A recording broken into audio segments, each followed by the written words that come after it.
Why is this stuff important? There are things the adults don't like to talk about, but if things happen at school, I need to have a plan. And I need to know that the adults have a plan, so I'm going to talk about the standard response protocol. It's all about these simple actions.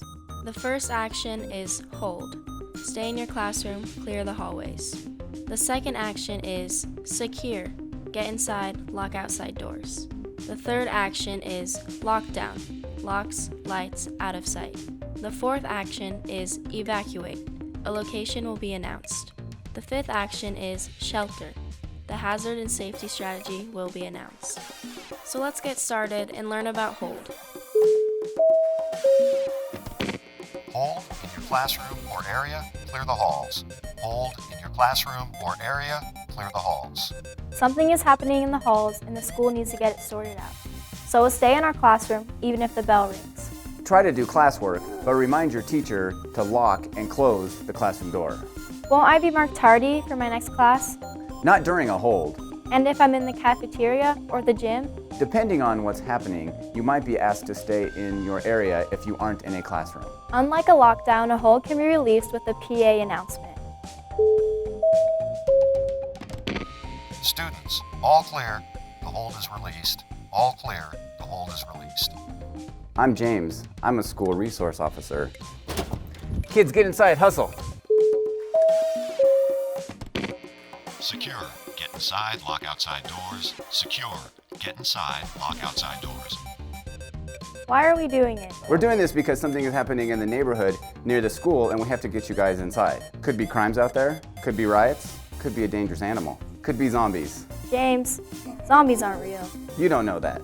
Here's what happens. Get everyone inside. But inside, you just keep everything normal. Even class changes stay on schedule, except between buildings. Initially, nobody can come in or go out of the building. Depending on what's happening, your teacher may ask you to text your parents and tell them not to freak out. School is happening just like normal, and if they show up, they probably won't be let in anyway. That's right, nothing to see here. Chill. Secure is just staying inside. Sometimes it's a pain, like when school gets out or during lunch, but usually you won't notice much. What about lockdown? This is serious. Pay attention because something bad is happening in the school. Oh, things adults don't want to talk about. First, I'm going to talk about stuff that we do know. Data and research about attacks at schools. Then I'm going to talk about what to do depending on where you are. First of all, 70% of these are over within 5 minutes. 90% are over in 10 minutes. Heavy. First, let's look at one thing that they have learned. An attacker has hardly ever gotten through a locked classroom door. Hardly ever. Where'd you see that? Get on the web and look at the Sandy Hook Commission report. The FBI has some stuff too. Lockdown, locks, lights, out of sight. Lockdown, locks, lights, out of sight. So the teacher will lock and close the door. Right, then what happens? I got this. First, we're going to get out of sight of the corridor window. What else are you going to do? Then we're going to get low on the floor. I'm going to make sure I can't see out of the corridor window. Then I'm going to take a deep breath and focus. This is an important 5 or 10 minutes. I'm even going to silence my phone or turn it on Do Not Disturb. Turn off your data and Wi-Fi too. This helps the first responders keep their internet access. But can I text my parents? Yes, but not at first. Your teacher will probably have you wait about 5 minutes until it's safe. If it's safe, a few of you at a time can text your parents. Here's what to text. I'm okay, we're in a lockdown, I'll update you every 5 minutes. I'm going to add this. I love you guys. Text your parents, don't text your friends, don't post on social media. Duh. Here's one thing, a lockdown can be scary and it's probably going to last a long time. I need you to support each other, listen to your teacher. What else do you keep in mind? Don't open the door for anyone. What if they say it's the police? Like this, police, open the door. I don't know if it's really the police or someone trying to fool me, so I'm not going to open the door for anybody or even say anything. Right, law enforcement or an administrator will unlock and open the door. Same thing with an announcement on the PA. You're going to stay here until an administrator or police comes and opens the door. What about the fire alarm? When we're in a lockdown, we're going to treat a fire alarm a little differently. Unless it's really a fire in the room, we're going to initially stay put. Although I might look at other ways to get outside. If you're in the hallway, cafeteria, or gym, try to get behind a locked door or try to get out of the building. Remember, 5 minutes, so go quick. Think about other locking doors like staff bathrooms and some offices. The student bathrooms are probably a last resort. No locking doors, but at least you can get out of sight. This is a good time to talk about evacuate. Sometimes we just need to leave the building. Depending on what's happening, we might be asked to leave our stuff. Or we may be asked to bring it. If your phone's in your pocket, keep it there. If you hear lockdown and aren't in a locked classroom, remember self-evacuation is another option. That means getting out of the building and going to a safe place quickly. Once you're there, call your parents, tell them you're okay.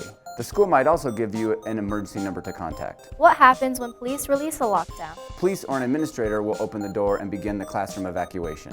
Now, don't be surprised if they are a little loud or they keep shouting, "Show me your hands!" Got it. They're going to be loud and keep my hands empty and visible. Can I bring my stuff? Probably not, just what's in your pockets. They'll probably bring us to a secure assembly area like a cafeteria or a gym before moving us to where our parents can pick us up. At the assembly area, don't be surprised if an officer searches you. They just want to make sure there's nothing dangerous out there. Got it. They're going to be loud. They're going to search us. If you think about it, you're probably going to be stressed, so it's going to feel a little more intense than it really is. They are probably going to be a little stressed. They probably don't know you, but we all have the same goal in mind, to keep you safe. So what you're saying is cut everyone a little break, and we can actually help reduce their stress and our parents' stress. Okay, there's one more action. Let's talk about shelter. Different schools might do different things, but here are some examples of what might be announced. Tornado, get to the storm shelter. Earthquake, drop, cover, and hold. Hazmat, seal doors and windows. Tsunami, get to higher ground. This is important. I was in 4th grade at Sandy Hook Elementary School on December 14, 2012. I got out. My little brother was at Sandy Hook too. He got out, but it was a close call. My older brother and sister were at the middle school. It was a tough day for them too. So I just need to have a plan, have some options. And you need to know the adults have a plan too. I was the school resource officer at Arapahoe High School in 2013 when the attack happened there. I'm going to ask you to do one more thing. When you go home today, talk to your parents. Tell them about what you learned today.